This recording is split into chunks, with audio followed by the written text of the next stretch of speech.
Salut Tom, Salut London, comment tu vas? ça va bien et toi? Tranquille, hein, bienvenue sur ma chaîne. Avec plaisir. Ça fait plaisir que tu sois là. Tom Soup. Alors, tu es un des premiers invités sur ma chaîne. Déjà, j'ai envie de parler un peu de notre relation parce que les gens savent pas, mais toi et moi, on a une grosse histoire derrière nous. Ouais. On est venus en Thaïlande ensemble. On a découvert ce magnifique pays ensemble. En fait, on a tout fait ensemble. On était broke ensemble et maintenant, on est là, quoi, ensemble. Donc, raconte-nous un peu ton passé, quoi, genre sans trop rentrer dans les détails, mais ouais, ton passé, comment t'en es arrivé à faire du e-commerce, comment t'en es arrivé à partir en Thaïlande, etc. Ouais, bah moi de base, de toute manière tu sais déjà très bien, Ouais, mais j'étais toujours fan, entre guillemets, de liberté, et de vouloir faire ce que j'ai envie de faire quand je veux, où je veux. D'où la raison pour laquelle je me suis lancé dans l'e-commerce en 2017.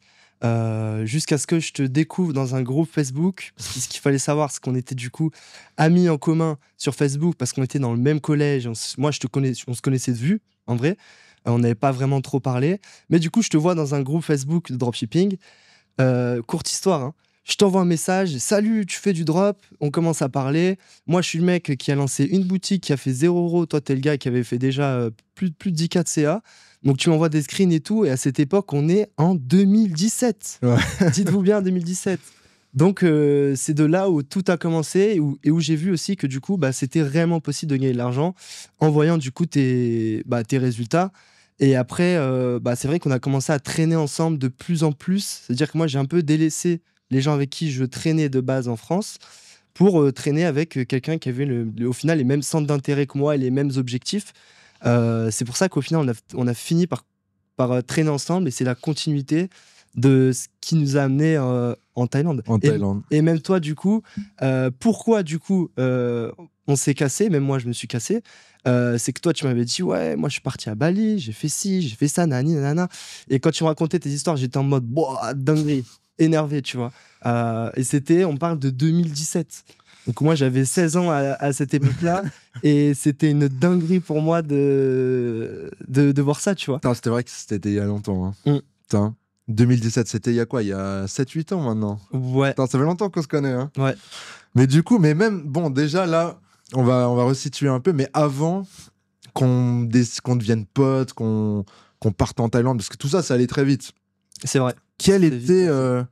en fait, toi, c'est à quel moment, en fait, où tu as découvert juste même le business en ligne, que tu as vu que c'était potentiellement possible de réussir grâce à ça et d'avoir de la liberté, etc.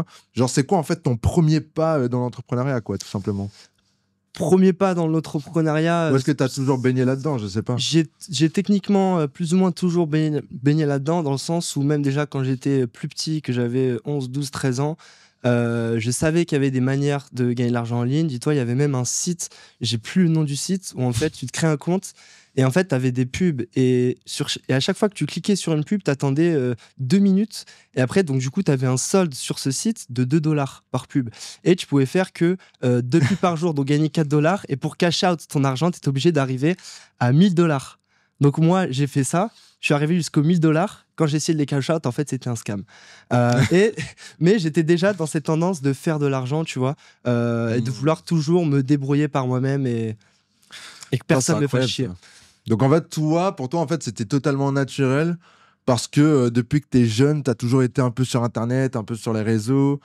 J'imagine, en plus, vu que t'étais pote avec Adrien, qui est mon média buyer, que j'ai déjà présenté sur cette chaîne, donc vous étiez un peu en train de faire Voilà, c'est ça. Bah voilà, tu vois, par vos... exemple, lui, AD, bah, il faisait des trucs de son côté, il faisait un peu d'argent.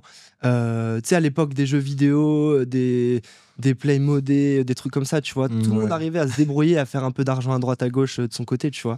C'est ça qui était lourd aussi. Ça, c'est marrant, ça. Que Ouais. moi, du coup, ouais, moi, c'était pas du tout ça, quoi. Genre, moi, vraiment, j'ai vécu ma jeunesse en mode normal, on va dire, à faire mes petites soirées, mes petites conneries, m'amuser dehors, à l'intérieur. Mais j'ai jamais été trop dans ces délires. Je pense que vous avez connu même le dark web et tout assez jeune. Ouais, bah au final, au fur et à mesure, tu tombes dessus plus ou moins par hasard et tu tombes sur les forums et tu regardes ce qu'il y a Ouais. et tu te renseignes.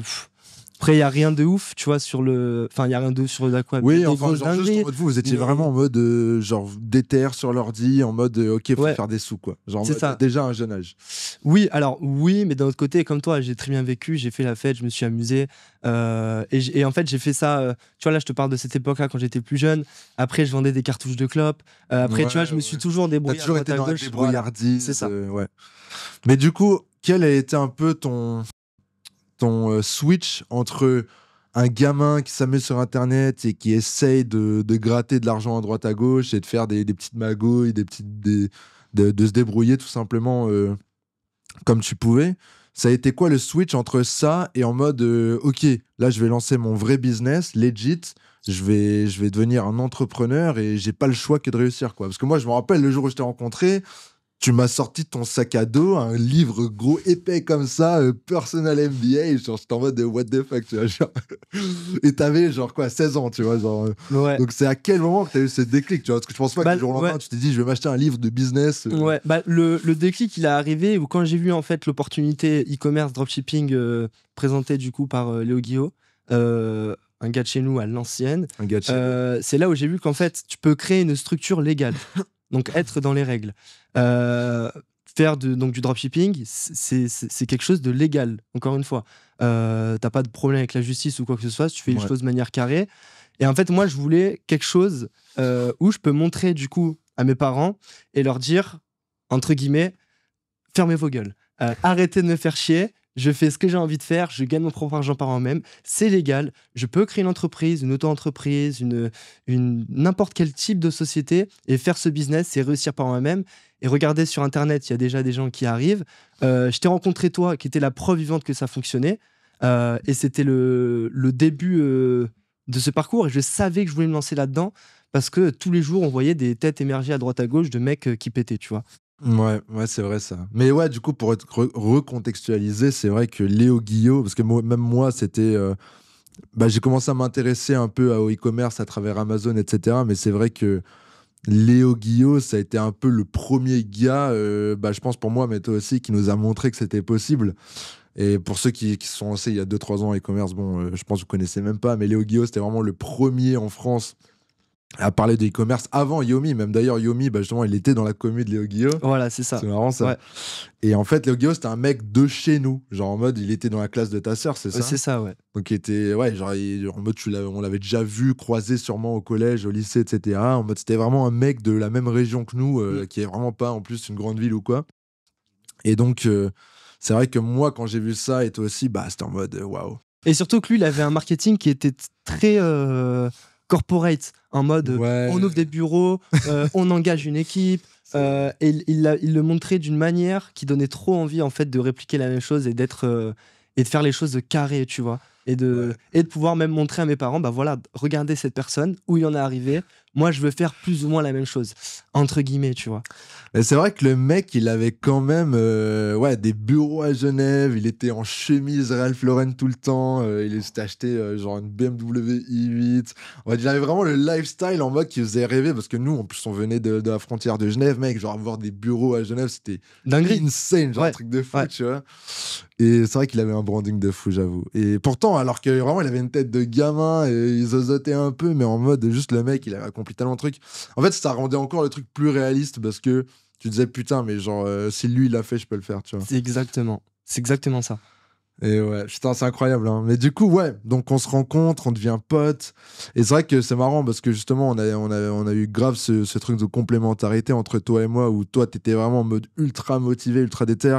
Moi, j'avais déjà fait un peu de sous, mais en mode j'avais galéré de fou pendant des mois. Et en fait, c'était un peu un choc quand on s'est rencontrés, je pense, où genre, toi, t'avais besoin d'un mec qui te calme un peu, en mode qui te met un peu dans la bonne direction parce que tu t'éparpilles un peu. Et moi, j'avais besoin d'un mec comme toi qui était ultra motivé, ultra déter. Donc, je pense qu'on s'est bien trouvé, tu vois, franchement. C'est vrai. Et du coup, là, on décide de partir en Thaïlande quelques mois après. Ouais.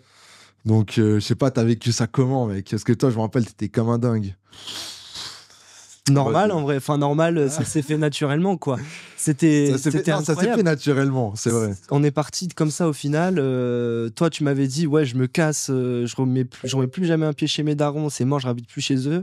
Moi, j'étais en mode, bon, je pars, mais il y a enfin, je compte revenir chez moi, potentiellement continuer ma vie en France, mais j'étais pas du tout dans l'optique de base de me Ouais. casser littéralement de la France, tu vois. C'était quoi un peu tes émotions que tu ressentais à ce moment-là, tu vois? Parce que moi, je me rappelle que tu avais quand même des émotions assez fortes en mode je sais pas, que ce soit de quitter chez toi ou d'arriver dans un pays où, tu vois, c'était complètement nouveau, genre.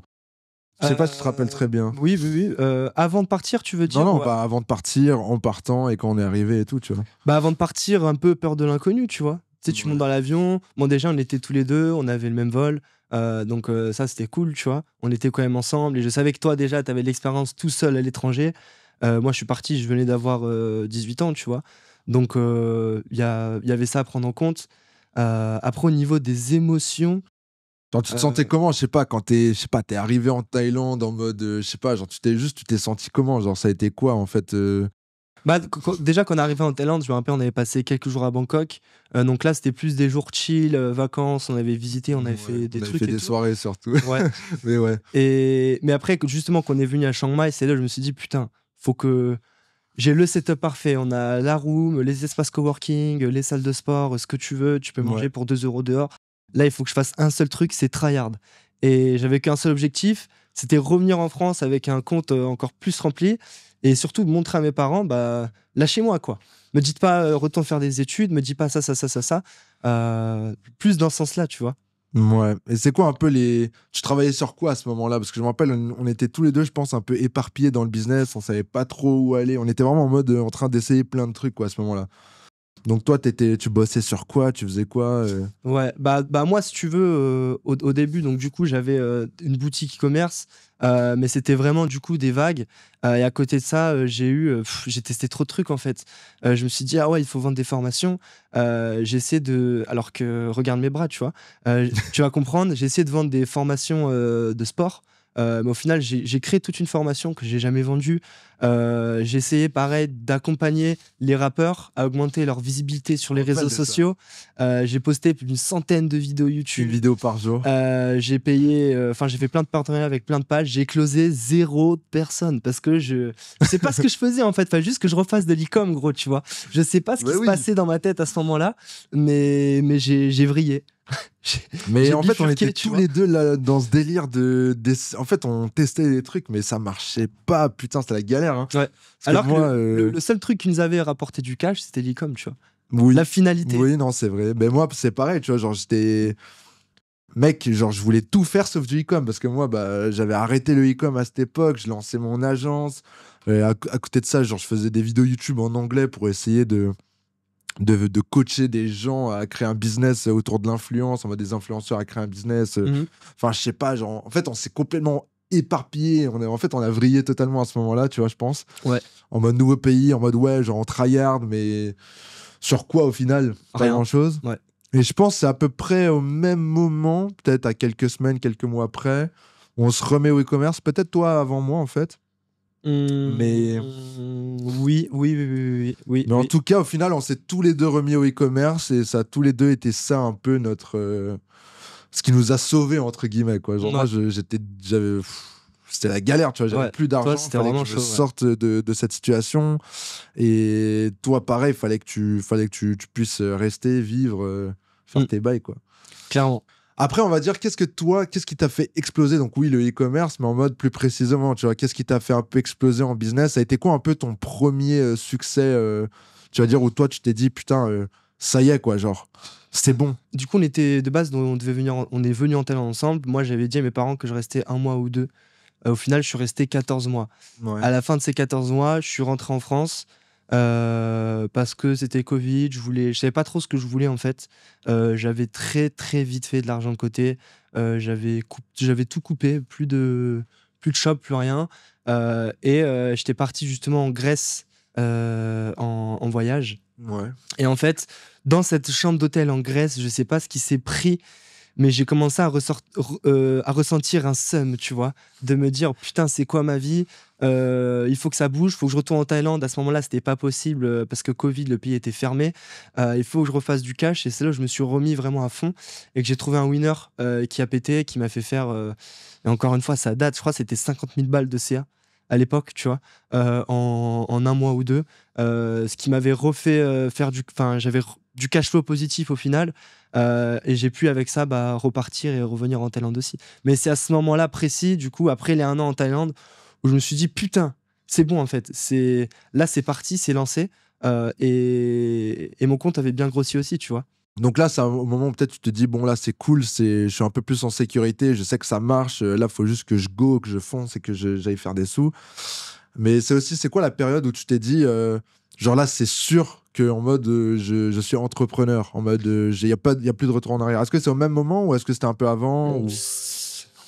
Bah, en fait, la vision a changé autre temps. Au tout début, quand c'est connu, j'étais déjà dans cette vision-là de je suis sûr, je vais être entrepreneur. Mais après avoir passé 1 an, 2 ans à essayer d'entreprendre, à faire un peu d'argent à droite à gauche, j'ai su ce que réellement c'était d'entreprendre et qu'ok, on peut se débrouiller à droite à gauche et tout. Mais je pense que le moment où j'ai vraiment su que j'allais faire ça à fond, c'est quand justement je suis revenu en France, que j'ai revu toute cette vie de merde, tous ces gens de merde, ce pays de merde, et que je me suis dit en fait, mais c'est pas possible. Je dois retourner en Thaïlande et je vais m'énerver, quoi. Je vais m'énerver dans le sens le business il va remarcher et peu importe. Et je me rappelle, je sais plus exactement ce que j'avais dit à mes parents, mais mes parents ils étaient en mode ah ouais mais t'as presque plus d'argent, tu veux pas retourner faire des études, nani nanana. Je leur ai dit laissez-moi jusqu'à la fin de l'année. Si à la fin de l'année j'ai pas, je sais plus si j'avais dit un chiffre d'affaires ou un chiffre sur mon compte, je sais plus ce que j'avais dit, mais au final je l'ai atteint. Je l'ai atteint et je suis reparti en Thaïlande quelques mois plus tard, tu vois. Mais c'est à ce moment-là où je me suis dit fuck. Genre fuck. De toute façon, il n'y avait pas le choix. Ouais, on s'est jamais donné le choix au final. Ouais, j'avais pas retourné travailler en France ou en Suisse. Normal. J'avais pas retourné habiter chez mes parents. Donc fuck, tu vois. Juste let's go et. Et après, qu'est-ce qui se passe, tu vois? Est-ce que là, ça explose de malade mental ou est-ce que c'est petit à petit que juste ça continue et tu continues à construire un peu ton patrimoine? Est-ce que tu fais un gros down? Genre, qu'est-ce qui se passe après, tu vois? Là, du coup, je reviens en Thaïlande, je me sens comme un gars chaud. Je gagne quelques milliers d'euros par mois, j'ai 20 ans, 21 ans, je crois que c'était 20 ans. Je voyage dans toute la Thaïlande, je vais à droite, à gauche, j'ai des potes à moi qui me rejoignent. Et en fait, je fais plus la fête et je suis plus en vacances que réellement au travail. Je connais pas encore à ce moment-là c'est quoi le vrai travail. Tu vois ce que je veux dire? Ouais, je vois exactement. Genre, je connais pas c'est quoi le vrai travail, tu vois, à ce moment-là. Ouais. Mais oui, mais donc après, qu'est-ce qui se passe? Qu'est-ce qui se passe? Genre en mode, juste en gros, tu vois, en mode, est-ce que du coup, il y a tout qui se casse la gueule parce que les fondations n'étaient pas assez solides? Est-ce que tu apprends le vrai travail et tu... C'est ça, en fait, au final, dropshipping, t'es toujours en contrat à des problèmes. Nous, le produit qu'on vendait par rapport aux délais de livraison, c'était chaud. Donc du coup, mauvais score de page Facebook, page qui saute, business qui se casse la gueule, t'essayes de relancer les trucs et ça prend pas. Au final, tu repars sur des mêmes produits et c'était une montagne russe comme ça pendant presque 1 an. Jusqu'à ce qu'on décide tous les deux de sauter sur la bulle NFT et avec le peu d'argent que j'ai coffré, qu'on lance un programme ensemble, tu vois. Ouais. Un programme, qu'on lance une collection NFT Collection ensemble. NFT, putain, c'est vrai qu'en plus, je sais même pas si on a déjà parlé sur cette chaîne, putain, c'est fou. Mais oui, parce que Tom et moi, on a lancé un projet NFT. On a essayé de lancer parce qu'il a même pas été lancé, tu vois. On a essayé de lancer un projet NFT. À la hype des NFT, on s'est pris un peu tard. On était encore en vrai dans la bulle de la hype, mais moyen. Mais on va revenir à cette histoire. Parce que cette histoire, juste pour donner une petite préface, on a perdu à deux plus de 50 000 euros. Ouais. Petite préface. Mais du coup, juste pour revenir un peu en arrière.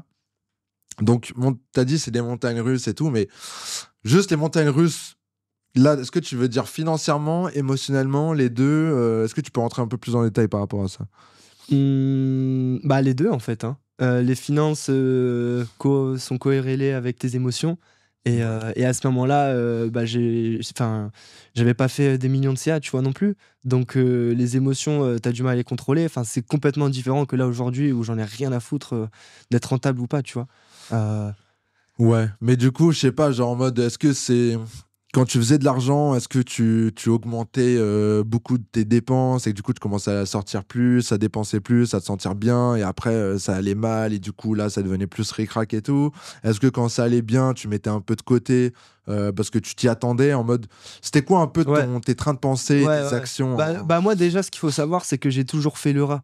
Ça veut dire qu'en Thaïlande, si tu veux réellement vivre ici, et c'est la vérité, surtout au début, si t'as pas au moins 100 000 euros de côté sur ton compte, en vrai de vrai, je sais pas si t'es d'accord avec moi, tu fais le rat. Donc moi, je faisais le rat dans le sens où j'essayais de trouver les loyers les moins chers à 200-300 euros par mois. Euh, Véridique, hein, Ouais. tu connais. Au niveau de la bouffe, bah pareil, je vais pas manger dans des restaurants qui vont coûter 30 euros tous les jours. Enfin, en fait, j'essayais vraiment de faire attention et de temps en temps, je me faisais des folies, mais j'ai toujours réussi. En fait, c'est ça aussi qui m'a fait tenir en Thaïlande, c'est que pendant plusieurs mois d'affilée, je faisais beaucoup de cash, mais pendant plein d'autres mois après, je faisais pas de cash. Du coup, je devais apprendre à vivre avec cet argent que j'avais épargné avant. Et ici, c'est très facile de dépenser. Tu Ouais, le sais ça, très bien, un billet d'avion, une soirée, un hôtel, euh, un restaurant, t'en as très vite pour 1 000 euros, tu vois. Donc, c'est très facile de dépenser et pendant longtemps, je me suis bridé pour justement faire en sorte d'économiser et de pouvoir me lâcher plus tard, quoi. Mais ça c'est une bonne leçon pour les personnes qui veulent s'expatrier en Thaïlande. Mais même pas forcément s'expatrier, mais juste savoir gérer son argent, tu vois. Oui, je suis Euh, d'accord, je suis d'accord. Genre, si je gagnais 2 000 euros par mois, je te jure, jamais j'allais dépenser 1 000 euros. J'allais peut-être dépenser Normal. 600-700 euros max, tu vois. Mais sinon, jamais, en vrai de vrai. Non, non, mais c'est vrai, mais je suis totalement d'accord avec toi. Mais Et il y a plein de gens pour qui c'est pas. Ils comprennent pas, tu vois. ça je suis d'accord. Mais- La plupart des gens, ils comprennent même pas les finances basiques, ils savent pas économiser, et ils dépensent, ils vivent du jour au lendemain. Enfin, ils vivent, comment ça, Au jour le jour, ouais. paycheck, voilà, Ouais. au jour le jour. Les gens, ils vivent au jour le jour, ils savent pas économiser, ils savent pas investir. Bon, ça, on va pas se le cacher. En Thaïlande, c'est encore pire, hein. Les gens, Ouais. enfin, les Thaïs, bon, Oui, eux, oui, ils oui. sont endettés au max. On va même pas parler de tout ça. Nous, on s'adresse à quand même à une audience, on va dire, un minimum entrepreneurial, un minimum éduqué par rapport aux finances et tout. Mais je pense quand même qu'il y a un gros danger pour même ces personnes-là qui nous regardent, c'est bah, quand tu t'expatries au final. Parce que, tu vois, en France, de base, bah, déjà, après, bon, je sais pas, les gens qui gagnent beaucoup d'argent en France, parce que j'ai jamais gagné beaucoup d'argent quand j'étais en Europe, mais je sais pas, genre en mode, c'est la galère. Genre, enfin, à moins que tu viennes d'une famille ultra aisée, tu économises. Genre en mode, tu vas pas bouffer au restaurant tous les jours, tu vas cuisiner, tu vas faire le ménage. En mode, au final, c'est quand même un truc qui t'est. Genre, c'est normal en fait. C'est Tu vois. ça, ouais. Je grandis un peu de cette manière-là en Europe. Mais en fait, quand tu t'expatries, souvent les gens ils perdent un peu de vue l'argent. Parce que bah, tu as des monnaies différentes. Tu vois, les bahts ici, tu vois, t'as l'impression T'as que c'est l'impression rien. que T'as t'as rien, ouais. l'impression 1000 bahts, c'est rien. 500 bahts, c'est rien. Alors que 500 bahts plus 200 bahts plus 1000 bahts, là, à droite, à gauche, tac, tac. Au final, tu te retrouves sur la paille, tu vois, très rapidement. Et il y a beaucoup, beaucoup de gens à qui c'est arrivé que même nous, on connaît. Mm. Donc, ouais. Mais du coup, le danger, moi, je pense, pour les personnes qui s'expatrient et tout, c'est vraiment, en fait, de perdre un peu de vue bah, la valeur de l'argent, parce que c'est plus la même monnaie, on connaît pas très bien, on veut kiffer, parce qu'on est en train de voyager, etc. Et je pense que c'est un gros danger par rapport à ça. Donc, je pense que c'est bien que tu en parles, que toi, bah, tu as quand même eu cette conscience d'économiser au max Mm. et de prévoir aussi, parce que tu savais, je pense... à toi, comment on était souvent dans cet ascenseur émotionnel et financier où c'était la galère et on s'est toujours dit faut prévoir quoi. Grosse leçon à retenir en tout C'est cas ça, pour au moins avoir un matelas financier qui couvre 6 mois de tes dépenses ouais. au minimum, et encore. Parce que si demain, tu as 0 euros, imagine, tu retournes habiter dans une room à 100 ou 200 euros par mois. Mais en 6 mois, je te garantis que tu vas faire du cash. Si tu as 6 mois d'avance sur tes Ouais, dépenses, ouais, et je parle de dépenses ras, tu vois, des fois, il faut se remettre en mode survie ouais. pour vraiment repartir de bon pied, quoi. Mais je pense que c'est ça qui a été un gros avantage pour nous de partir en Thaïlande aussi, c'est qu'en fait nous on a su vivre avec très peu et en fait ça nous a donné un peu cet avantage de bah, en même temps d'être dans un endroit isolé un peu des distractions, tu vois, de nos potes, de machin truc, tu vois, de pouvoir se concentrer sur bah, nos business Mhm. et en même temps de dépenser très peu d'argent et quand même de kiffer notre vie, tu vois, clairement. Mais en mode, je pense que ça nous a un peu donné cet avantage-là vis-à-vis des personnes bah, qui viennent et qui claquent tout et du coup ils repartent au bout de 2 mois. Tu vois, nous on n'a pas eu besoin de faire ça parce qu'on n'a pas été cons en fait. Ouais, c'est ça. Et en plus, bah, on n'est pas non plus resté en Europe où bah franchement, putain, de travailler de chez les parents, d'avoir tous tes potes qui t'envoient des messages et tout, tu vois, c'était quand même compliqué, tu vois. Donc, Ouais. je pense que nous, on a vraiment fait le bon choix par rapport à ça. Mais en tout cas, ouais, c'est très intéressant ta perspective par rapport à tout ça.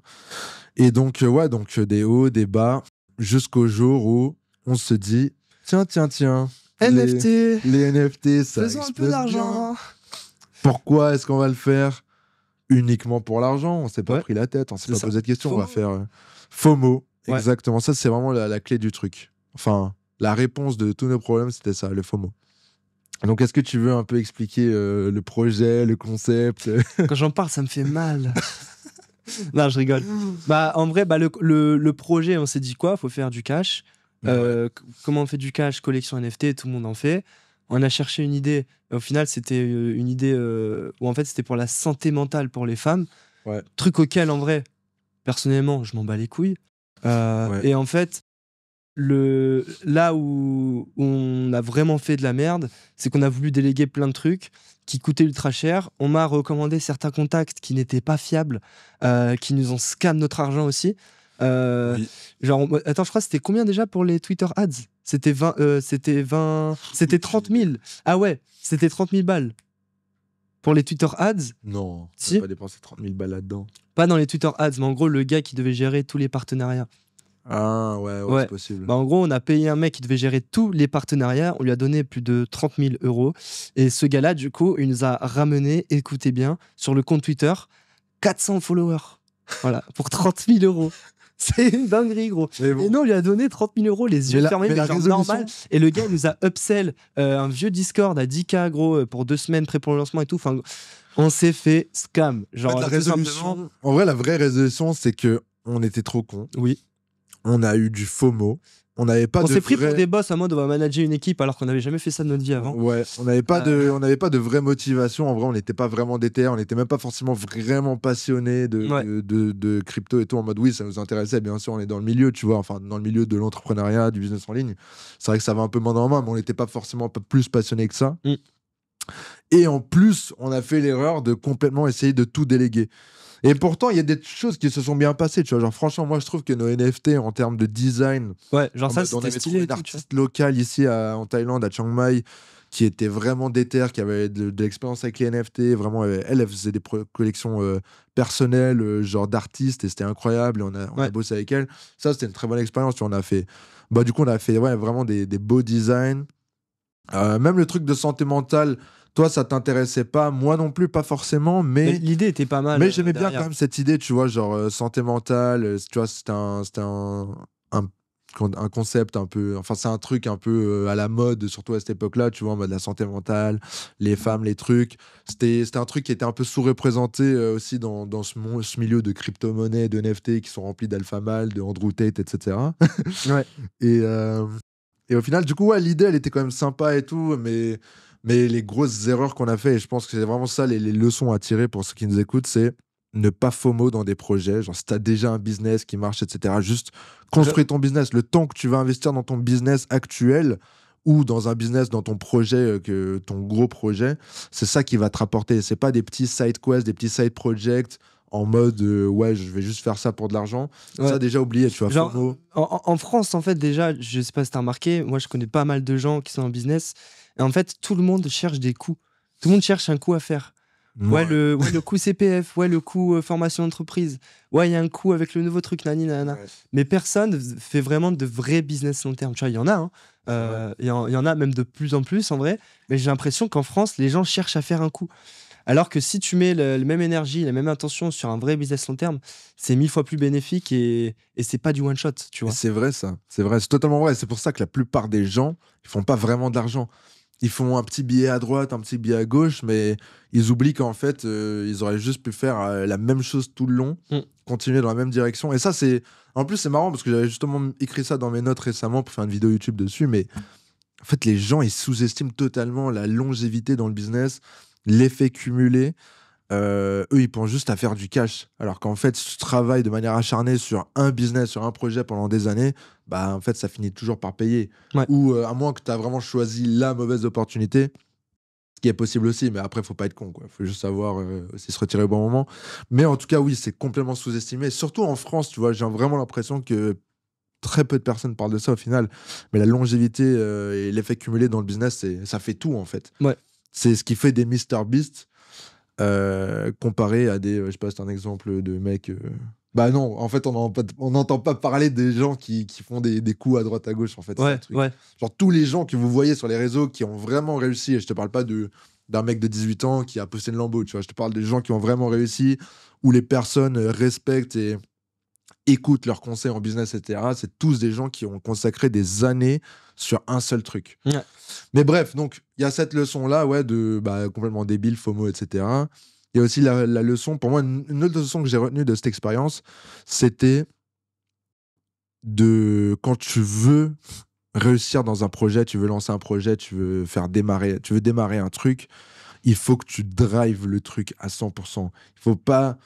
Genre moi, j'ai l'impression en tout cas qu'on était trop dans le siège passager et pas conducteur de notre propre projet. Clairement. Et c'était complètement débile, alors qu'en fait, on aurait dû prendre les commandes, conduire et faire tout nous-mêmes de A à Z au lieu d'essayer de tout déléguer comme on a fait, tu vois, genre que ce soit par les agences, des prestataires, etc. On n'a pas fait grand-chose nous-mêmes au final. Et je pense que ça a été ça une de nos grosses erreurs. On s'est juste dit on allait pouvoir balancer de l'argent dans un projet, ça allait marcher. Ouais. Et je pense que ça, c'était vraiment une grosse erreur pour nous. Et t'as une autre leçon, toi, que t'as retenue de cette expérience incroyable?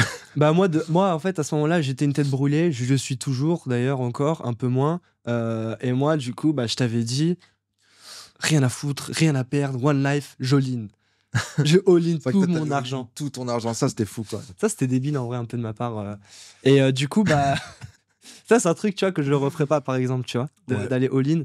Normal, en vrai. En plus, tu parlais justement juste avant du matelas de sécurité et tout. En plus, t'as économisé. C'est ça. Ouais, bref.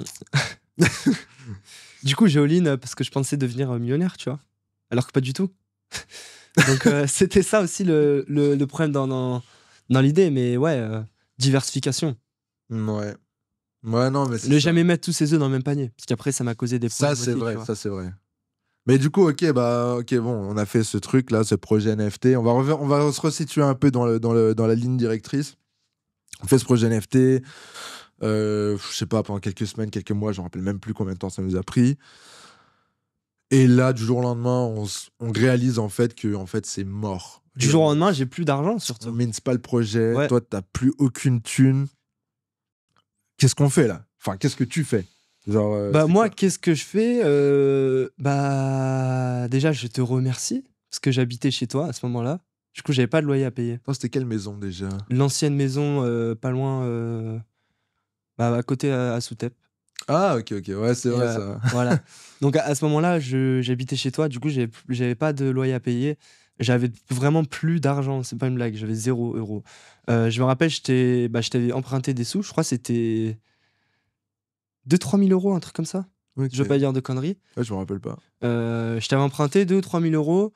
J'ai eu un moment de down quand même parce que du coup, tu te retrouves avec 0, forcément. Je vais pas faire le mec inhumain. Tu te poses des questions. Qu'est-ce que je fais de ma vie? Est-ce que je rentre en France? Tu vois, ces questions sont venues dans ma tête. Même si je sais même pas comment elles ont fait pour arriver là, mais je pense qu'à ce moment-là, c'était normal. C'est normal, c'est dans le doute, quoi. Genre, c'est ça. Tout perdu du jour au lendemain, tu te poses tes questions, tu te remets en question. Exactement. Donc à ce moment-là, du coup, qu'est-ce que j'ai fait? J'ai préféré prendre du recul, partir de la Thaïlande, retourner en Europe pour 2-3 mois, histoire de respirer déjà l'air frais, me ressourcer aussi parce que j'en avais besoin et prendre une vraie décision de qu'est-ce que je fais. Et au final, la décision s'est prise assez rapidement, c'est retour en Thaïlande. Retour au Donc je me suis relancé, du coup, j'ai relancé des shops e-commerce. Ouais. Et c'est comme ça en fait que j'ai réussi à te rembourser. Avec le peu d'argent. E-commerce, encore une fois. T'as vu, en fait, c'est toujours ça. Et attends, je tiens à le dire, parce qu'en fait, du coup, je me rappelle t'avoir remboursé toute la somme nécessaire quand j'étais en France. Et je me rappelle que j'avais un surplus de 2 ou 3 000 euros.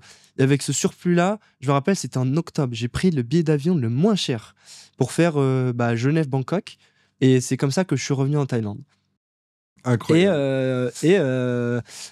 Ta copine m'avait même aidé à trouver un appartement à Chiang Mai que j'avais payé 150 € par mois. Oui, ah ouais, je me Et rappelle ça, de ça m'avait ça. bien aidé à me relancer aussi parce que faible loyer, dit comme bah bon, ça monte, ça descend. Heureusement, il y avait le Q4, mais c'était la jungle, tu vois. En vrai, c'était la Mais t'as vu, jungle. c'est quand même Je marrant. coffrais de ouf. C'est quand même marrant en mode à chaque fois, retour aux sources, Thaïlande, e-commerce. Ouais, Et au final, c'est ça, en fait, c'est ça, c'est deux choses qui nous ont sauvés, je crois, c'est vrai, dans notre vie, frère. Genre e-commerce, Thaïlande, en mode. j'avoue. C'est ça, en fait, je pense. Je devrais faire un podcast qui s'appelle e-commerce Thaïlande. En mode, c'est les deux trucs, tu vois, qui nous définissent le mieux, je crois, toi et moi. J'avoue. Ok, du coup, ouais, tu reviens à Chiang Mai et tout. Donc là, en vrai, moi, je me rappelle un peu, tu te refais un peu progressivement, jusqu'au moment où bah, tu retombes sur tes pattes. Du coup, ouais, t'étais rentré en France quand même un bon quelques mois, quoi. 3 mois. Ouais, 3 mois. Les Et 3 mois d'été, en fait. ça, c'était. Juillet, août, septembre, j'étais reparti Cette en période, octobre. c'était quoi? C'était une période un peu dark, non, dans ta vie Pas du tout. Pas du tout. Non. J'ai complètement décroché dans le sens où le premier mois, j'ai rien fait. J'étais en vacances, Ah, ok. j'étais avec mes potes, j'ai voyagé aussi vite fait en France. Enfin, tu vois, j'ai bougé un peu à droite à gauche, je suis allé à la mer, j'ai décroché, j'ai délaissé. J'ai laissé aller tout ce qui me préoccupait.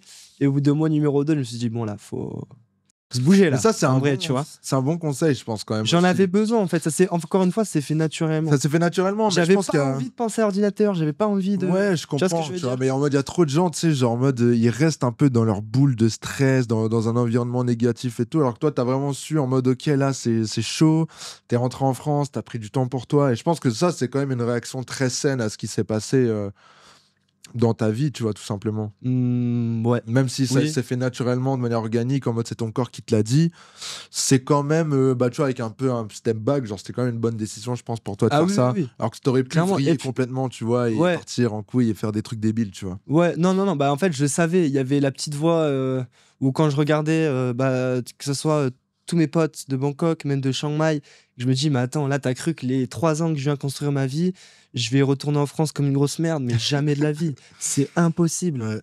Genre, et en fait, c'est très simple. Quand je pense à toi, à Adé, à n'importe qui, en fait, avec qui j'étais en Thaïlande, mais je me dis, mais il n'y a pas photo. C'est sûr à 100% que je vais revenir. Et c'est comme ça que j'ai réussi à retrouver la motivation, le goût, à me remettre, à te rembourser et à pouvoir revenir en Thaïlande aussi, tu vois. Ouais, c'est beau, c'est beau. Mais ouais, du coup, donc tu reviens en Thaïlande, tu te refais, etc. Et c'est à quel moment que tu te barres à Bangkok, du coup? Parce que je me rappelle, il y a eu cette phase où genre t'étais à Chiang Mai, et au bout d'un moment, bon, toi, connaissant ta personnalité, de genre, t'aimes bien que ça bouge, t'aimes bien qu'il se passe des choses, et bah, quand t'étais ici, dans le nord de la Thaïlande, il se passait pas grand-chose, tu vois. Moi, c'est une ambiance qui me correspond, j'aime bien. Ouais. Toi, moins. Donc, c'est à quel moment que tu prends un peu cette décision de partir à Bangkok? Mmh. Bah, ça fait suite à un événement d'un repas que j'ai fait, pareil, encore une fois, avec des potes à moi qui sont incroyables. Qui ça? À Bangkok, bah, Robin, Kenny, il y avait Clément. Et en fait, si tu veux, en fait, moi, donc du coup, c'était plus d'un an plus tard encore, tu vois. Ouais. En fait, j'étais retourné, si tu veux, j'avais prévu de retourner en France pour passer mon été. Et juste avant de retourner, j'avais fait un petit stop à Bangkok de quelques jours, Ouais. où justement j'ai pu en profiter pour faire un repas avec les autres. Et c'est là où tout le monde limite était en mode reviens à Bangkok, viens habiter à Bangkok. Genre tu fais quoi? Viens à Bangkok. Et c'est là où je me suis dit allez vas-y c'est bon, nique sa mère. Bangkok, Rien à foutre. la grande ville. Ouais c'est ça. Donc c'est pour ça en fait que bah, j'ai quitté mon confort de Chiang Mai pour aller m'installer à Bangkok quoi. Ok, mais du coup, ok, là, donc tu t'installes à Bangkok. Qu'est-ce qui se passe là-bas? Parce que du coup, il y a eu beaucoup de changements dans ta vie, j'imagine. Qu'est-ce qui se passe? Bah, même déjà avant de m'installer à Bangkok, il y a eu déjà l'association qui s'est fait avec mon associé, Avec Clément, du Clément, coup. voilà, que tu connais. Pareil, encore une fois. En fait, ce qui est trop marrant, c'est que j'ai l'impression que tout se fait naturellement. Il y a plein de gens qui me disent ouais, Tom, comment tu fais pour trouver ton associé? Je trouve pas mon associé, ça s'est fait comme ça en fait. Nous, on a essayé de lancer des trucs ensemble, ça a pas marché. Tu vois, on a même essayé de lancer des boutiques e-com à l'ancienne. C'est vrai qu'on aurait pu se Ça a retrouver pas marché. associés, mais non, ça n'a pas fonctionné. Et avec Clément, bah déjà, moi, à ce moment-là, j'habitais à Chiang Mai. Lui était à Bangkok. On se faisait régulièrement des appels. Et on est parti sur un point. On s'est dit, bah, parce qu'en fait, on était plus ou moins dans la même situation. Où, bah, pareil, lui, il avait des shops qu'il arrivait à scaler et tout. Mais à chaque fois, ça se cassait la gueule. Les bases n'étaient pas solides. Et c'est là où, en fait, on s'est dit, bah, vas-y, viens, on teste de faire un truc à deux. Parce que tous les gens aussi, dans notre entourage autour de nous, tout le monde était associé. Sauf toi, du coup, la seule exception. Mais tous les gens qu'on connaît, qui font du cash, bah, ils sont associés, ils sont ensemble. Donc on s'est dit, bah, viens, on essaie de lancer des boutiques ensemble. Et en fait, naturellement, bah, il y mettait du sien, j'y mettais du mien. On essayait de faire les mieux nos testings. Enfin bref. Et au final, en fait, au fur et à mesure, ça s'est fait comme ça. Plusieurs années avant que je me lance avec Clément, je savais en fait que l'opportunité du cash on delivery existait. Lui aussi, il le savait. On en avait tous entendu parler, mais on savait pas comment le mettre en place. On connaissait personne qui en faisait. Jusqu'un jour où en fait, on s'est chauffé, on a lancé un testing, donc du coup en cash on delivery, donc tu désactives Stripe, PayPal, t'actives le COD sur ta boutique, et c'est là on a vu qu'on avait des coûts par achat à $1 et on a serré, tu vois. Ok, attends, on va revenir en arrière un peu. Déjà, donc tu t'associes avec Clément, ça se fait de manière naturelle, ok. Déjà, donc vous avez commencé à faire juste du e-commerce normal ensemble, c'est ça? Ouais. Et ok, donc ça a marché, ça n'a pas trop marché, juste c'était normal. Ça a marché, mais on s'est fait bloquer une grosse partie de notre argent pendant longtemps par les processeurs de paiement. Ok. Enfin. Ok, je vois. On était donc, en galère, vous avez tu vois, on fait a un peu galéré. d'e-com, c'était galère, il y a un peu de réussite, un peu d'échec, Oui. voilà, pas ouf. Et du coup, vous êtes dit, pourquoi on va pas essayer l'opportunité du cash on delivery? Du coup, c'est ça. Ouais, bah c'est pas on s'est dit genre viens faire du cash on delivery, on s'est dit genre viens on lance un testing à blanc pour voir ce que ça donne. Ok. Et quand on a vu ce que ça donnait, mais tous les deux on sautait au plafond. Ok. Gros, des Mais du coup, comparations. déjà, est-ce que tu peux nous expliquer c'est quoi le cash on delivery? Parce que j'imagine qu'il y a plein de gens qui savent même pas ce que c'est. Bah, le cash on delivery, c'est une méthode de paiement où le client va payer tout simplement à la livraison. Ouais, donc en gros, ouais, pour ceux qui savent pas, c'est dans des pays, bah, pas la France, en Europe, c'est assez rare, enfin, à part l'Europe de l'Est, etc. Mais en gros, c'est les gens, ils vont commander sur Internet sans payer, et quand ils reçoivent le colis, ils payent en cash, en liquide. Exactement, c'est ça. Donc ça, c'est le cash on delivery. Donc déjà, donc vous aviez entendu parler de ça, j'imagine, à travers vos contacts, etc. On a entendu oui. Ou sur YouTube. Ouais, c'est ça, plus à travers des discussions de table à droite à gauche, tu Ok, vois. donc vous avez entendu parler un peu du cash and delivery, c'est une opportunité un peu sur des marchés, bah, un peu moins exploités, c'est ça? Ouais. Donc des plus petits marchés européens, Europe de l'Est, Asie, Afrique. C'est ça, ouais. Bah, nous, on s'est vraiment concentré sur l'Europe. Après, tu as toute la partie Moyen-Orient, l'Asie et toute l'Amérique du Sud. Donc, je crois qu'il y a même plus de pays cash on delivery que de pays paiement par carte. Incroyable. Ouais, c'est fou ça. Mais C'est du dingue. coup, cash and delivery, vous découvrez cette opportunité. Maintenant, qu'on sait ce que c'est, donc vous avez lancé ça, Mais vous avez eu des coûts par achat à €1, c'est ça? C'est ça. Mais Et en fait, personne fait ça en fait. personne fait Il n'y a ça. pas de concurrence en termes de e-commerçants, en termes de dropshipping, c'est nous. Non, il n'y a aucune concurrence dans le sens où bah, déjà, il y a une barrière à l'entrée pour faire du COD. C'est pas je te copie ton shop, je lance le lendemain la même chose. C'est non. Faut trouver. Enfin, déjà, faut commander un stock, faut l'importer en Europe. Faut trouver des entrepôts de logistique. Et donc, en fait, pour revenir du coup à ce que tu disais avant, c'est là, en fait, on a commencé à creuser. Quand on a vu ce testing-là avec des coûts par achat à $1, on s'est dit, mais what the fuck? Et c'est là on a commencé à. Qu'est-ce qu'il nous faut? Qu'est-ce qu'il nous manque? Bah, il nous manque un entrepôt de logistique. Qu'est-ce qu'il nous manque? Commander les produits. Donc, on a regardé les entrepôts logistiques. Et c'est là, du coup, on a commencé à démarcher plusieurs entrepôts. On a travaillé avec différents entrepôts avec lesquels ça se passait pas. Enfin, c'est même pas ça se passait pas bien. C'est juste que leur prix, c'était du scam. Et on n'arrivait pas, en gros, si tu veux, à être rentable quand ils te facturent des trucs de fou malade, tu vois. Jusqu'au jour où on tombe sur le bon entrepôt, où là, ça a marché. Et ils sont disponibles dans toute l'Europe. Et c'est une grosse dinguerie. Incroyable. Mais du coup, ça coûte combien un stock, par exemple, en COD? Bah, nous, notre premier stock qu'on a commandé, il coûtait 500 balles, tu vois. Après, ça va surtout dépendre du prix de ton produit, de comment tu l'envoies. Est-ce que tu l'envoies en avion, en bateau, en camion, tu vois. Donc, l'avion, ça va coûter beaucoup plus cher au niveau de la livraison. Mais nous, je crois qu'on avait envoyé un stock de 500 pièces en avion. Et ça nous avait coûté 500 balles. Parce que notre produit nous coûtait, je vais pas dire de conneries, mais je crois que c'était 33 centimes pièce. Incroyable. Ouais. Du coup, voilà. C'est pour ça qu'on a voulu tester ça de cette manière-là. Ok, donc vous avez testé le COD, vous avez vu que c'était incroyable, que c'était un truc un peu inexploité. Du coup, vous faites quoi? Vous foncez en mode COD. Ça devient un peu votre marque de fabrique. Bah là, on s'est dit, on va focus full COD en fait. Parce que l'e-com classique, c'est bien et tout. Le seul truc relou avec le COD, c'est au niveau du temps d'attente des stocks. Ok. Ça veut dire que bah, tu veux commander un gros stock, tu vas pas le faire livrer par avion. Sauf si tu vends des feuilles, tu vois. Mais tu vas pas pouvoir le faire livrer par avion, ça sera pas rentable pour toi ou peu rentable. Donc du coup, on a commencé à envoyer des gros stocks en bateau et en camion. Euh, c'est là du coup où ça a commencé à être de plus en plus sérieux. Donc on a appris de nos erreurs vu qu'on venait de se lancer là-dedans. Que ça soit au niveau donc du coup des ruptures de stock, fallait prévoir ça à l'avance. Vu qu'on livrait du coup directement depuis la Chine, on pouvait se permettre directement donc de modifier notre produit, de le brander, que ce soit donc le produit plus le packaging, donc haute valeur perçue aussi. Du coup, vous faites le COD, vous faites du COD. Ouais. C'est quoi un peu les grosses erreurs que vous faites dès le début, quoi? Les grosses en COD, Ouais. les grosses erreurs qu'on fait dès le début, c'est envoyer toutes les commandes comme si on est en e-com classique. Comment ça?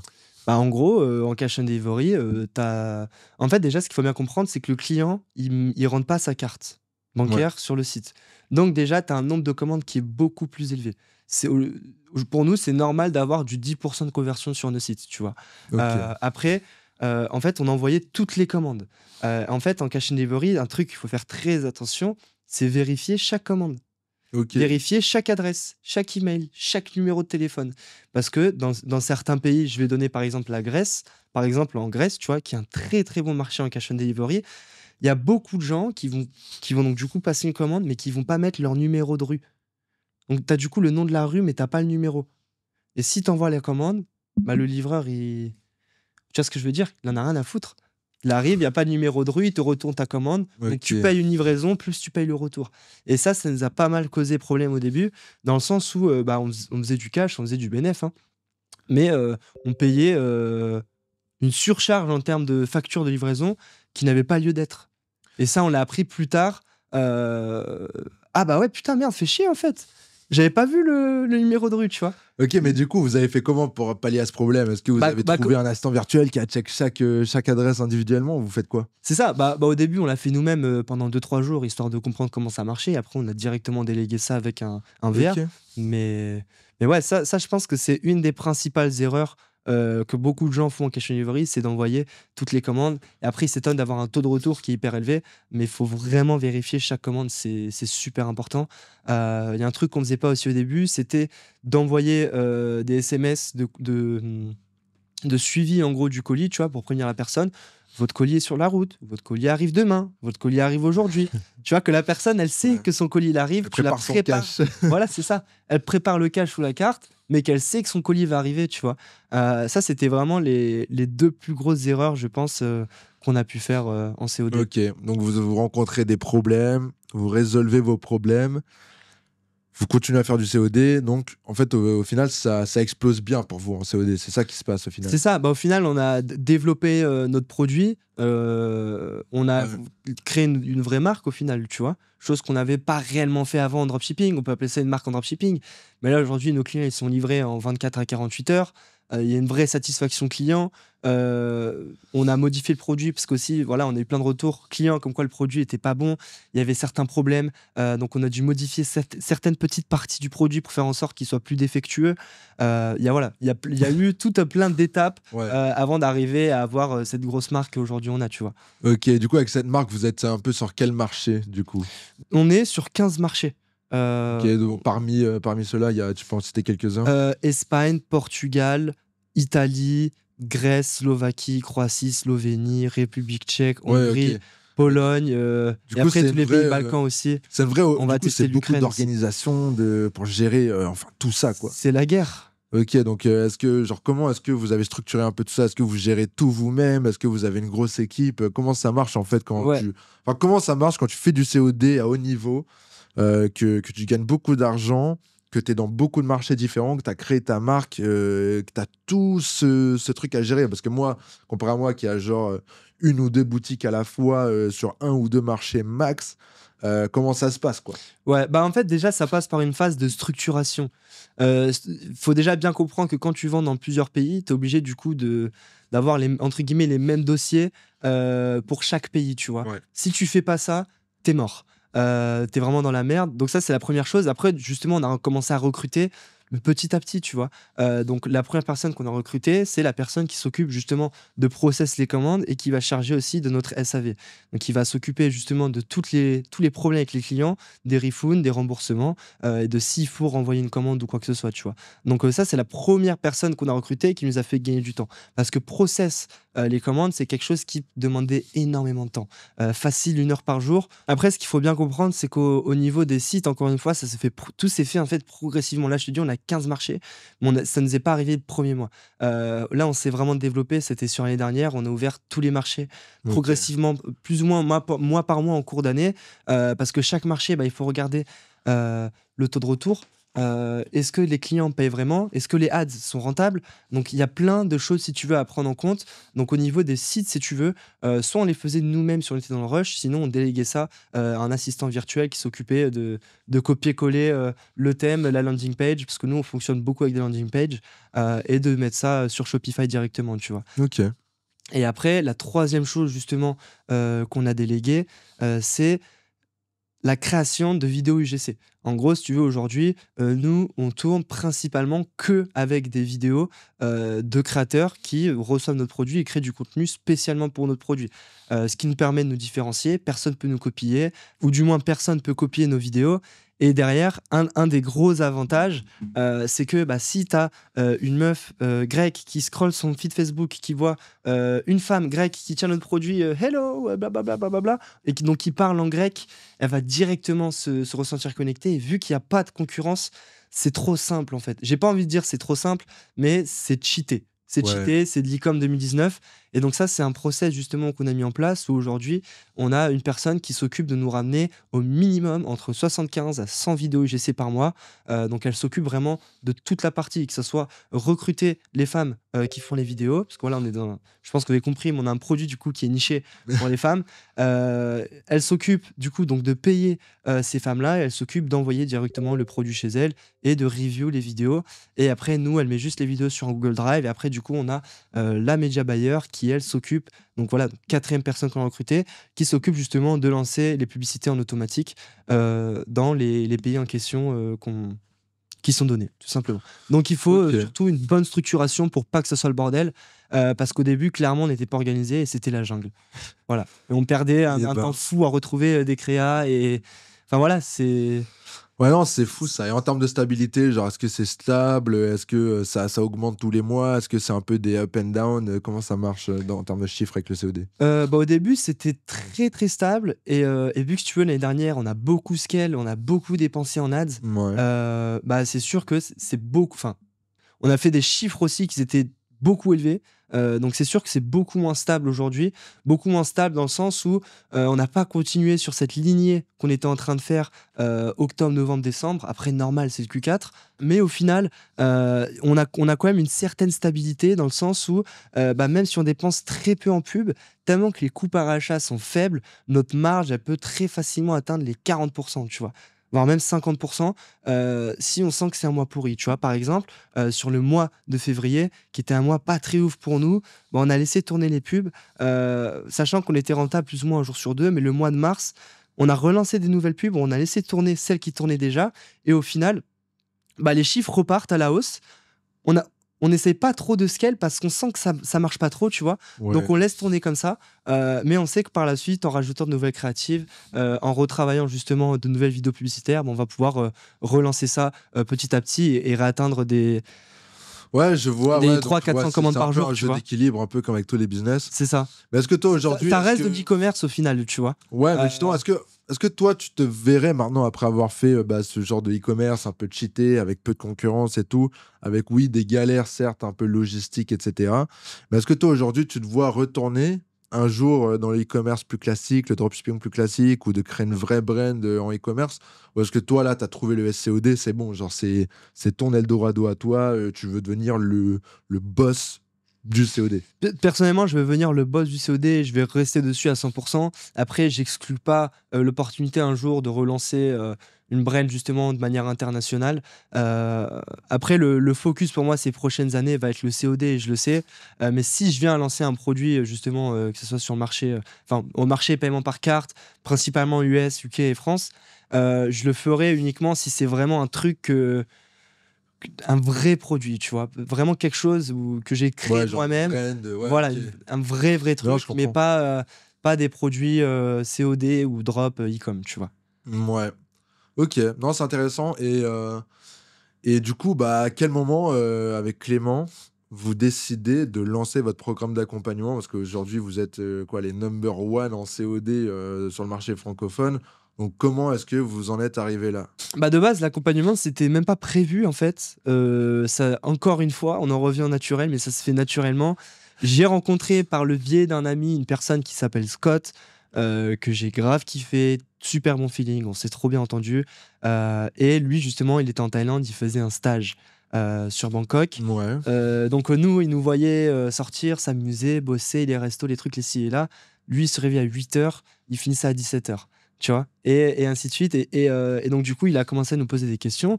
L'e-commerce, vous faites quoi, le cash and delivery et tout. Et de lui-même, en fait, il m'avait envoyé un des sites qu'il avait fait pour faire du drop, tu vois. Donc, de lui-même, il a voulu se lancer et tout. Et je me suis dit, putain, il est chaud, tu vois, il a la motivation. Ouais. Tu sais, je le sentais bien. Et c'était un mec très corporate, très carré, tu vois. Donc, j'en ai parlé avec Clément et je lui ai dit, écoute, j'ai rencontré un gars qui s'appelle Scott, très gentil, super bon feeling. J'ai potentiellement un truc que je pourrais proposer, qu'est-ce que t'en penses, tu vois? En gros, je dis à Clément, écoute, ce qu'on peut proposer, on peut l'aider à se lancer en COD, tu vois? Et nous, ce qu'on fait, on lui prend même pas on lui prend même pas d'argent en soi, on lui prendra de l'argent quand il aura chiffré plus tard, tu vois? Juste de faire plus ou moins un crash test avec lui, on peut l'aider, je vois qu'il est chaud, il est motivé et tout. Donc du coup, bah, Scott a rencontré Clément, pareil, super feeling, c'est grave bien entendu et au final, il s'est lancé comme ça, en fait. Donc du coup, lui, il s'est lancé en juillet, en juin, il y a 2 ans. Ah ouais, quand Donc il y même. a presque 2 ans, tu vois. Donc en juin, il y a presque Putain, deux ça ans. fait plus de 2 ans que vous faites du COD maintenant? Ouais, 2 ans et Putain, demi. c'est fou ça, tu sais que je réalise pas. C'est une dinguerie. C'est Donc, fou. ça fait plus de 2 ans du coup qui s'est lancé. Ouais. Et nous, on a lancé donc du coup l'accompagnement 1 an après. Et en fait, je vais t'expliquer pourquoi. C'est qu'en fait, lui, si tu veux, il a fait ses preuves en fait. Donc déjà, il a fait des trucs de ouf. Déjà, ça a directement pété pour lui. Il avait des coûts par achat à 50 centimes pour un produit qui vendait 50 balles. C'était n'importe quoi. Il margeait sa race. Il était refait et il s'est littéralement changé sa vie en l'espace de quelques semaines, tu vois. Donc ça, c'était vraiment ouf. Et après, en fait, si tu veux, donc on a continué à l'accompagner. Nous, avec Clément, on était occupés sur Scale No Brand aussi. Et c'est vraiment du coup en janvier 2024 où on a pris la décision de réellement lancer ce programme d'accompagnement entre guillemets à grande échelle. Plus ou moins, on parlait sur YouTube, tu vois. Ouais. Donc c'est vraiment là où c'est parti. Et c'est là on s'est dit en fait, mais what the fuck? Parce que du coup, on a pris 2-3 personnes en plus. Et toutes ces personnes-là ont directement trouvé leur winner, commandé un stock et chiffré. Et donc moi, avant ça, j'avais déjà vendu des coachings en e-com. Ce n'était pas le cas. Les gens, déjà, je sais pas ce qu'ils font, les gens. Ouais, ils font rien. Ça, c'est Les sûr. gens font rien, tu vois. Je sais pas si on prenait les mauvaises personnes ou pas avant quand je les accompagnais, mais très compliqué d'avoir des testings rentables, tu vois. En COD, rien à voir. Ouais. Les gens, même nous avec Clément, on était choqués. On a commencé du coup à mettre en place des appels groupés avec tous les élèves.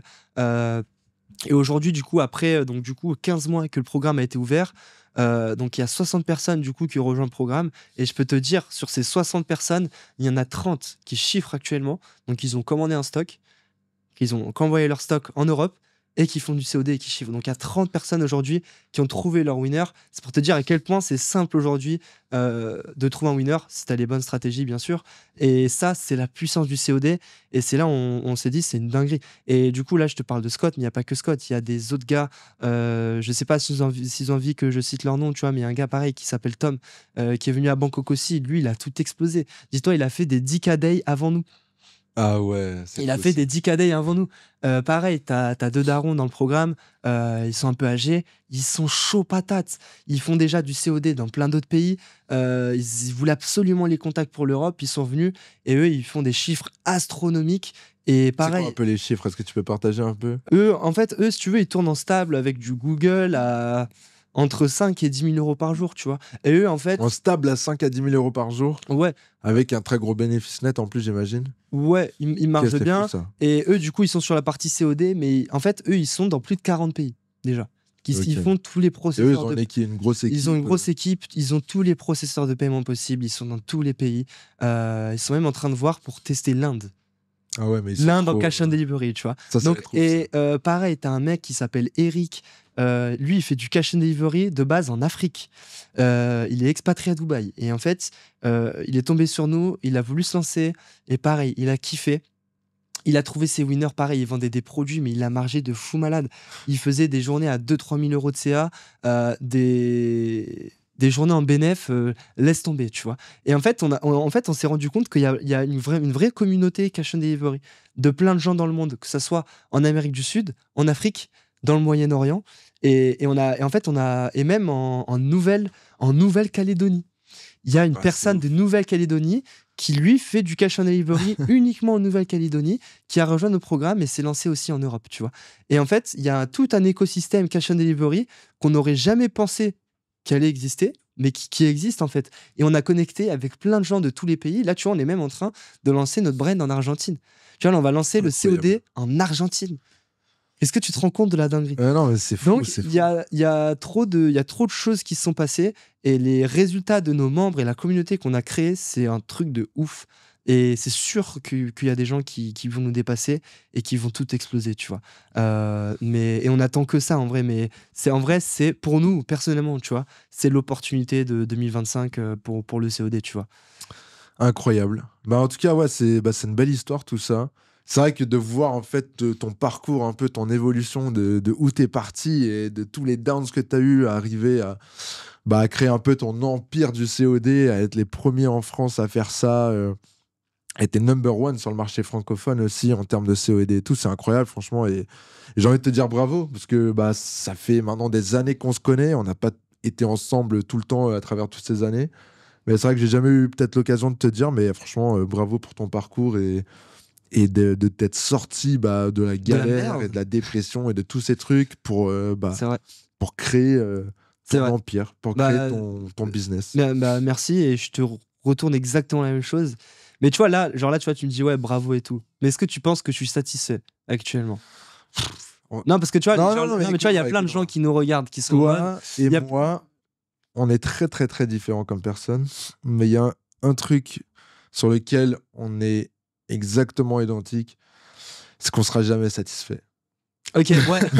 Donc là, Et tu ça, me dis c'est vrai, bravo. tu le sais Mais... très bien. Donc là, tu me dis bravo, mais au finalité, je m'en bats les couilles parce que je suis pas satisfait de qui je suis aujourd'hui et de ce que je veux Et faire plus tard, pareil. tu vois. Mais tu vois, il y a plein de gens qui me regardent aujourd'hui, qui veulent faire par exemple un cadet. Ils arrivent à un cadet, Et ils sont contents. ils sont contents, mais au final, ils sont plus satisfaits. Ils veulent faire 5 cadets. Et quand ils arrivent aux 5 cadets, ils sont contents, mais ils Ouais, veulent mais faire 10 justement, oui, cadets. non, mais Tu justement, vois ce ça, que je veux dire? Et non, mais on ça, est. c'est le vice de l'être humain, et ça peut être une bonne chose, mais pas forcément. C'est une bonne chose, en fait, pour l'innovation, pour le business, pour toutes ces choses-là, mais c'est aussi une mauvaise chose pour juste le fait d'être heureux et de pouvoir juste vivre ta vie normale, parce que, en fait, au final, je sais que moi, je serais jamais comblé, tu vois, genre, même si là, genre, je faisais des dizaines et dizaines de millions ou des centaines de millions, je serais quand même pas comblé au fond de moi, et au final, c'est quand même. Oui, il y a l'aspect ambition, il y a l'aspect tout ça, mais aussi ce côté en mode à quel moment est-ce que ça devient suffisant? Mais en Tu vois. fait, il n'y a pas de moment suffisant. Et là, tu parles de combler. Et j'ai une très bonne chose à dire par rapport à ça. C'est que pour que moi, je sois comblé, j'ai remarqué, c'est ce qu'il me faut, c'est une fast life.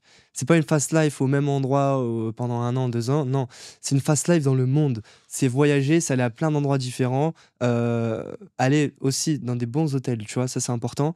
Avoir le strict minimum pour bosser, donc un sac à dos, un ordi, une micro valise, tu vois, juste histoire de pas foutre sa valise en dessous, d'attendre 20 minutes à l'aéroport, c'est des trucs relous.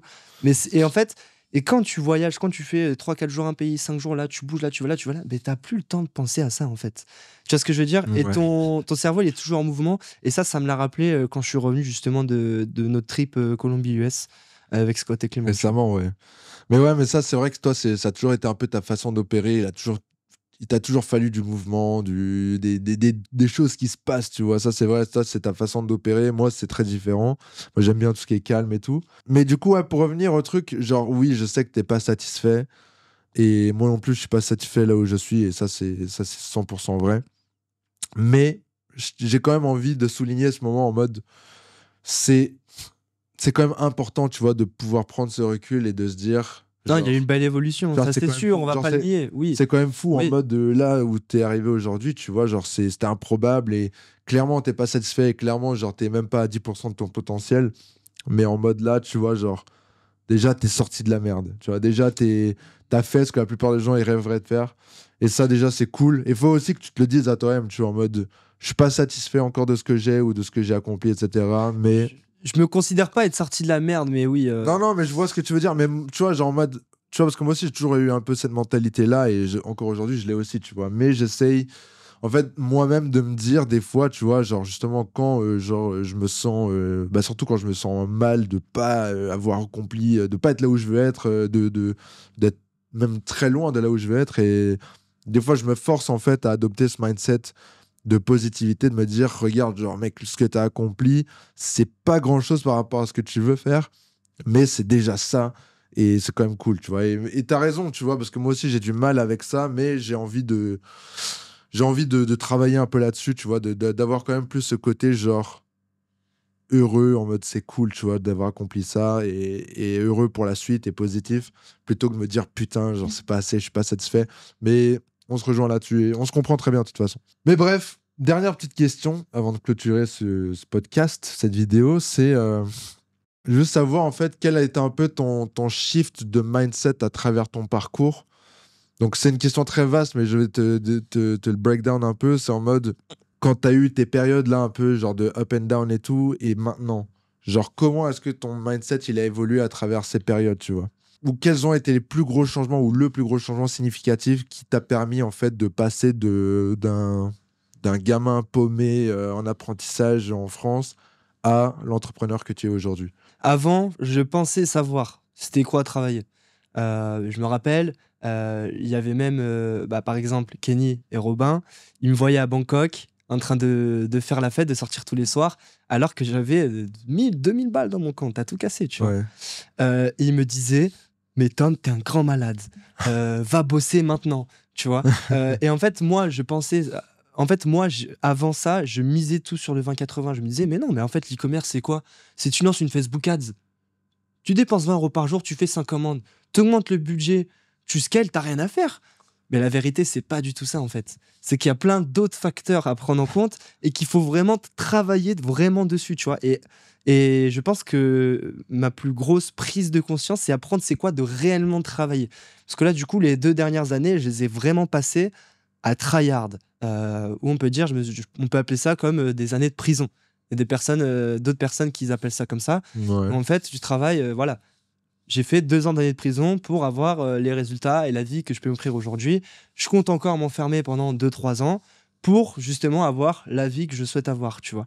Mais j'ai vraiment l'impression que on n'a rien sans rien et qu'il faut en fait vraiment travailler. Si tu te butes, genre vraiment, hein, je parle vraiment de se buter, tu vois. Euh, Si tu te butes à 100%, vraiment, hein, sur un domaine, sur une activité, que ce soit l'e-commerce, le sport, peu importe, pendant 1 an, tu auras des résultats, c'est sûr à 100%, tu vois. Et je pense que ça, c'est. Et ça encore, je me le rappelle à chaque fois, je sais pas pourquoi ça me revient dans ma tête. Putain, faut bosser, faut bosser, faut bosser, faut bosser, tu vois. Et je pense que ça, c'est une des plus grosses leçons que j'ai pu en tirer. Ok. Donc pour résumer un peu, en fait, le plus gros truc pour toi qui t'a emmené là où t'es aujourd'hui, c'est juste tout simplement d'avoir appris à travailler, d'avoir compris que réussir en e-commerce ou en business en ligne, c'était pas juste faire tourner quelques pubs, d'avoir un site C'est qui pas tourne, lancer une etc. ad, se la chill et faire 24 CA, Ouais. ça, c'est pas de faire du business C'est en en vrai, tu vois. mode, Enfin, c'est les structures, les process, l'équipe, oui, bah oui, oui, recruter, oui, oui. Logique. tous les systèmes en fait qui font que ton business il opère day to day, c'est ça en fait que t'as compris quoi, genre que ouais, non, ok, je vois très bien. Non, c'est clair. Il faut mettre du travail en place, quoi. Ouais. C'est clair. Mais du coup, ouais, pour revenir un peu juste vite fait à ton truc de prison et tout, enfin, je sais que c'est pas forcément ta façon de penser, Un peu quand mais même. bah justement, tu vois, par rapport Genre à là, tu vois, ça, depuis que je suis arrivé ici, j'ai pas de vie. Je m'enferme et j'accomplis des tâches et ça me dérange pas. mais justement, genre, j'ai envie de parler un peu de ça parce que, genre, moi, j'ai un peu été entre les deux où, genre, j'ai eu des phases où j'étais en mode, putain, fallait juste que je travaille, mais tu vois, genre en mode, ça me saoulait, tu vois. Ouais.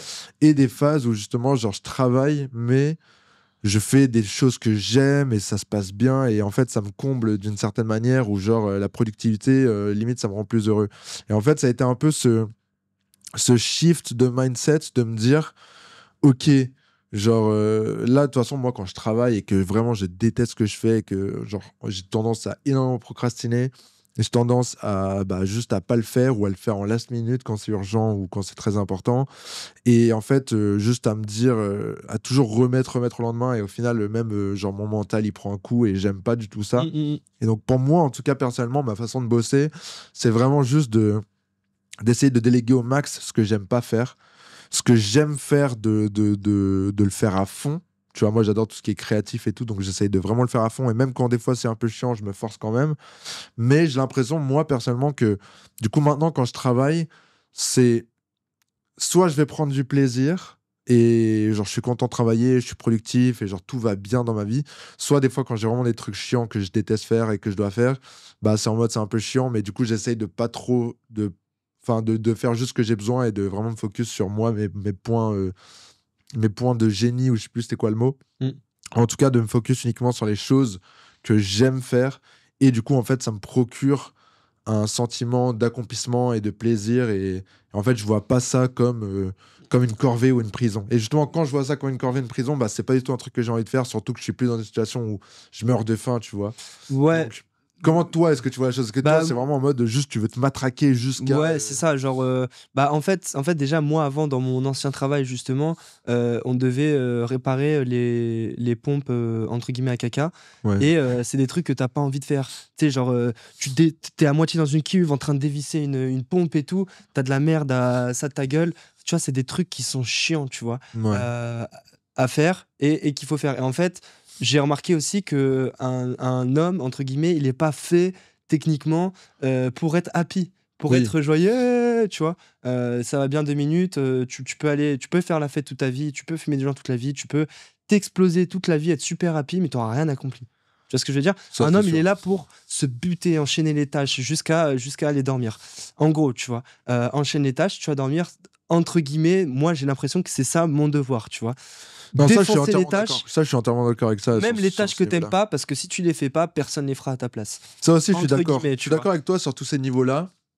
Mais pour moi, il y a quand même cet aspect de genre, au final, si tout ce que je fais, j'aime pas. Et Oui, que... non, mais clairement, après, tu vois, genre nous, par exemple, lancer des ads, nous, c'est des trucs qui nous. On le fait plus. C'est des trucs qui nous prenaient des temps monstres. T'imagines, t'as une créa que tu dois balancer sur 15 pays, surtout que nous, on a Ça, c'est 15 fou. ad accounts. Laisse tomber. T'es dans la merde. Tu vois ce que je veux dire? Donc, c'est pour ça, tu vois, il y a plein de trucs qu'on a enlevés, mais on continue toujours à se buter, tu vois. En vrai. Ok. Non, mais je vois très bien. Mais pour moi, c'est juste de trouver le bon équilibre entre tout ça. Parce que même si je suis d'accord que accomplir des choses, même être heureux, genre, c'est pas les priorités et tout. Enfin, accomplir des choses, oui. Être heureux, non. Mais pour moi, c'est juste que, genre, en fait, si je passe ma vie à faire les choses que j'aime pas, genre, je vaux pas mieux. Enfin, j'ai pas plus de liberté qu'un employé au final, tu vois, Ouais. qui aime pas son travail. Oui, C'est pour oui, ça que moi, oui. j'essaie vraiment de m'efforcer quand même à faire des choses que j'apprécie, qui me passionnent, même si bien sûr c'est dur et c'est pas toujours facile et j'ai pas toujours envie de le faire.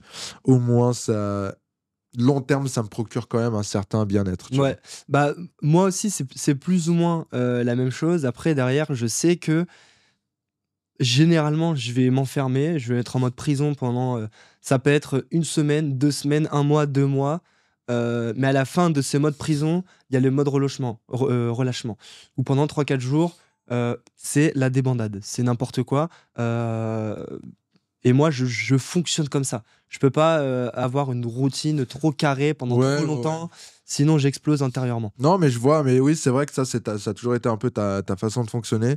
Et pour ceux du coup qui nous écoutent et qui nous regardent aussi, c'est vrai que en fait, il y a plusieurs modes de fonctionnement et en fait, il y a pas de vraie façon de réussir ou pas, tu vois. Donc toi, dans ton cas, t'aimes bien t'isoler, t'enfermer pour faire ce que t'as à faire et après te relâcher, alors que moi, je préfère avoir plus une vie quand même, plus en mode bien-être et avoir un équilibre un peu plus sain.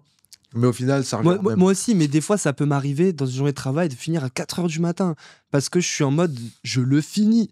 Et il y a un truc qui arrive, et ci, et ça, et ça. Et au final, ça prend plus de temps que prévu. À 4 heures du mat, je suis encore devant l'ordi.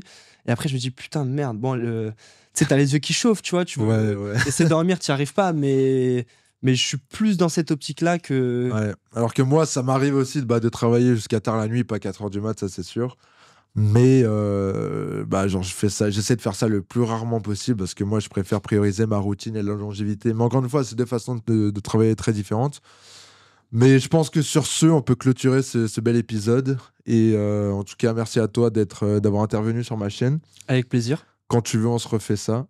Quand tu veux. Et n'hésitez pas à nous mettre des questions que vous avez pour Tom dans les commentaires ou juste des choses que vous avez envie de voir si on refait un épisode, etc. Abonnez-vous, lâchez un like, ça fait toujours plaisir. Hein. Et nous, on se revoit demain pour une nouvelle vidéo parce que moi, je tourne une vidéo par jour en ce moment. Force à toi. Force, ciao, ciao.